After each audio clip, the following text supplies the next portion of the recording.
हम अपने अपने रहनुमाओं के पीछे फिदा हैं। मोदी मोदी, अरविंद अरविंद, राहुल, हमारे पास चेहरे आते रहते हैं। Indira is India, India is Indira, Modi राज आ गया, योगी राज आ गया, एके राज आ गया, राहुल गांधी जीत गए।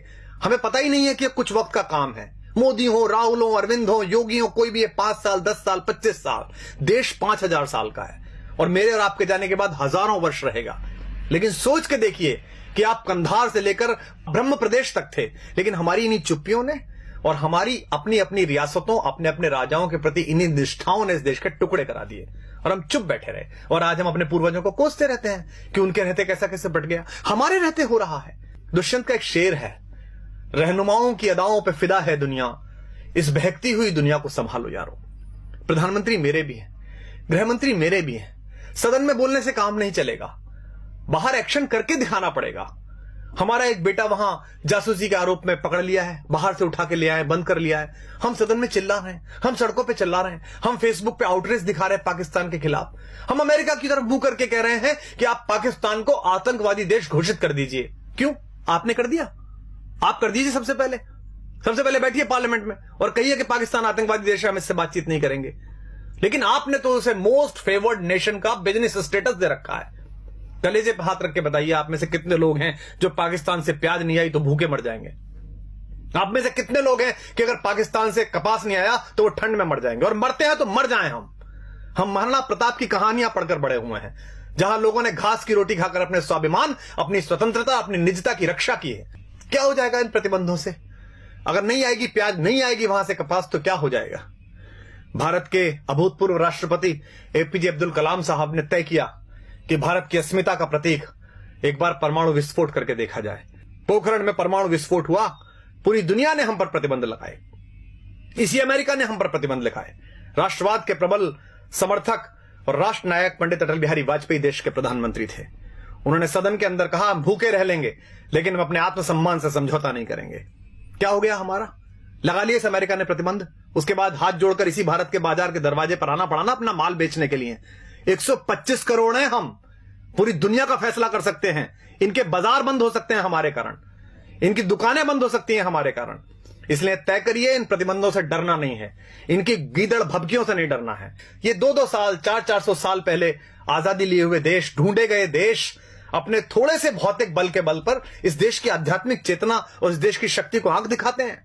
हम उस विवेकानंद के वंशज हैं जिन्होंने उस पराधीनता के समय पर भी शिकागो में जाकर दुनिया के धर्मों को यह बताया था कि हम लेडीज एंड जेंटलमैन वाले नहीं, भाइयों और बहनों वाले देश हैं।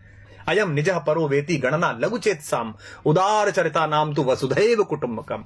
इसलिए हम वसुधा को कुटुंब समझते हैं। लेकिन यह भी ध्यान रखिएगा, युद्ध की संभावना में जी रहे सब देश सुन लें, युद्ध भी है, बुद्ध भी है, जिसे चाहे उसे चुन लें। एक देश अगर आपकी तरफ इतने खतरनाक इरादे रखता है तो आपका व्यवहार समझ में नहीं आता, आप स्वधर्म में ही नहीं, आप तय ही नहीं कर पा रहे कि क्या करेंगे। इस देश को, लोगों को एक बार तय करना पड़ेगा कि हमारा स्टैंड क्या है। तो आप सबसे अनुरोध है कि ये जब कहा गया कि रहनुमाओं की अदाओं पर फिदा है दुनिया, इस बहकती हुई दुनिया को संभालो यारो, तो दुष्यंत ने इसी गजल में यह शेर भी कहा था कि कौन कहता है कि आकाश में सुराख नहीं हो सकता, एक पत्थर तो तबीयत से उछालो यारो। अगर आप राष्ट्रवाद का नाम लेकर लोगों का विश्वास मत हासिल करेंगे और उसके बाद राष्ट्रवाद के प्रबल प्रवर्तक बेटे वहां थप्पड़ से पीटे जाएंगे तो लोग आपसे सवाल करेंगे। अगर आप भ्रष्टाचार मुक्ति का पर्व लेकर दिल्ली में सरकार बनाएंगे और उसके बाद आप ही के लोग भ्रष्टाचार के घेरे में होंगे और आप मौन हो जाएंगे, उन्हें बचाने की कोशिश करेंगे, तो लोग आपसे सवाल पूछेंगे। क्योंकि सरकारें आनी जानी है, 5 साल 10 साल इन हवेलियों में, इन महलों में, इन 7 रेसकोर्स में, मुख्यमंत्री निवासों में आपकी अस्थियां नहीं गाड़ी जानी। यह देश याद रखता है फकीरों को, यह देश याद रखता है गांधी को, यह देश याद रखता है जयप्रकाश नारायण को। इसलिए आप सबसे अनुरोध है कि अपने अपने कोटरों से बाहर निकलिए, अपने अपने ब्रैकेट से बाहर निकलिए। संकट बहुत बड़ा है, इसे हम सामान्य समझ रहे हैं। आपके रहते, आपकी सरकार के रहते, हम सब के रहते कश्मीर में कोई भी हिंदुस्तान का झंडा जला देता है। हम किससे उम्मीद करें? कवियों से उम्मीद करें? हम पिछले 10 साल से कविता सुन रहे थे, आत्महत्या की चिता पर देखकर किसान को नींद कैसे आ जाती है देश के प्रधान को। पिछले 3 सालों में 30,000 अन्नदाता, 30,000 भूमि मां के बेटे किसान आत्महत्या कर चुके हैं। पिछली बार भी की थी, मनमोहन सिंह जी की सरकार थी तब भी की थी। इन आंकड़ों के खेल में क्या उलझना? हम जंतर मंतर पर बैठे थे, हमारे सामने भी एक किसान फांसी पर झूल गया था, हमें भी नींद आनी बंद हो गई थी। लेकिन क्या इस पर कोई करेक्टिव मेजर्स उठा सकता है? देश के बड़े बड़े सेठों के 50-50 हजार करोड़, 60-60 हजार करोड़ रुपए के कर्जे माफ कर दिए जाते हैं। कोई भी आदमी हिंदुस्तान का 20,000 करोड़ रुपए लेकर लंदन भाग जाता है पार्लियामेंट का मेंबर होते हुए, और हम चुप बैठे रहते हैं। और किसान अपने मृतक किसानों के नरमुंड लेकर जनता मंत्र पर बैठे रहते हैं, और हम कहते हैं कि इस पर नहीं बोलेंगे चूंकि हमारे दल की अभी सरकार है। सरकारें किसी दल की नहीं होती, सरकारें देश की होती हैं। प्रधानमंत्री, मुख्यमंत्री, रक्षा मंत्री, गृह मंत्री ये किसी सरकार के हिस्से हैं, लेकिन ये देश के लोग हैं, ये किसी पार्टी का हिस्सा नहीं है। इसलिए दिल्ली के राज सिंहासन पर कोई भी बैठे, 5 वर्ष बैठे, 10 वर्ष बैठे, ईश्वर करे 20 वर्ष बैठे, जब तक ईश्वर उसे पास बुलाए तब तक वो वहां बैठे।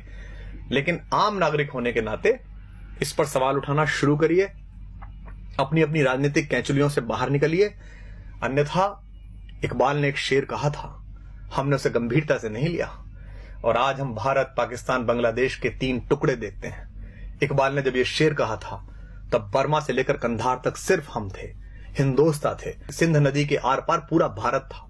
इकबाल ने कहा था, वतन की फिक्र कर नादां, मुसीबत आने वाली है, तेरी बर्बादियों के मशवरे हैं आसमानों में, न संभलोगे तो मिट जाओगे हिंदोस्तां वालों, तुम्हारी दास्तां तक भी न होगी दास्तानों में।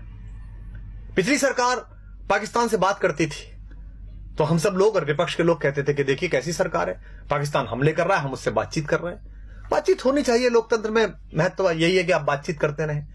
लेकिन अब कोई भी अचानक पाकिस्तान चला जाता है, लाशें आती रहती हैं, पठानकोट पे हमला होता है। जिस आईएसआई को हम 40 साल कहते रहे कि हमारे देश में अस्थिरता फैला रही है, आतंक फैला रही है, उस आईएसआई की टीम बुलाकर और हमारे सैनिकों की अगवानी में सिंहों की पेशी करवा दी कुत्तों के दरबारों में। वो पठानकोट में ढूंढने के लिए गए कि हत्याएं ठीक से हो गई कि नहीं हो गई, और उसके बाद उन्होंने जाकर कह दिया रावलपिंडी में कि वो आप ही ने खुद ने कर लिया होगा। हमारा स्टैंड क्या है, हम कहना क्या चाहते हैं दुनिया से? ये देश के सारे कारपोरेट मिलकर एक कॉर्पस फंड नहीं बना सकते जिसमें एक फेंसिंग हो जाए, जिसमें हम उनसे संबंध नहीं रखें? क्या अगले 10 साल 20 साल हम ये भूल सकते हैं कि हमारे आसपास कोई पाकिस्तान नाम का राष्ट्र भी है? हम कभी क्रिकेट खेलते हैं, कभी नहीं खेलते हैं, कभी गुलाम अली को सुनते हैं, कभी नहीं सुनते हैं। उधर से गजल आ जाती है तो हमारी राष्ट्रीयता प्रभावित हो जाती है। धर्मशाला में क्रिकेट खेलनी है उनके साथ और इससे पैसा मिलेगा बीसीसीआई को, इससे कुछ सेठों के धंधे चलेंगे, कुछ लोगों के चेहरे चमकेंगे, तो हम कहते हैं नहीं नहीं, खेल तो होता रहना चाहिए, ऐसे संबंध क्यों खत्म करें? तय करिए कि देश है कि धर्मशाला है, कोई भी कहीं से घुसेगा या नहीं घुसेगा। सरहद पार भारत के जाबाज सैनिक एक ऑपरेशन करके आते हैं, सर्जिकल स्ट्राइक, पूरे देश का सिर गर्व से तन जाता है। कुछ लोग उसमें भी राजनीति करना चाहते हैं, कुछ लोग पोस्टर लगाकर उसका श्रेय लेना चाहते हैं, कुछ लोग सरकार से वो श्रेय छीनना चाहते हैं। दोनों ही गलत है। उन सैनिकों को सलाम जिन्होंने बहादुरी के साथ भारत माता का मान ऊंचा किया और घर में घुस के उन आतंकवादियों को मारा।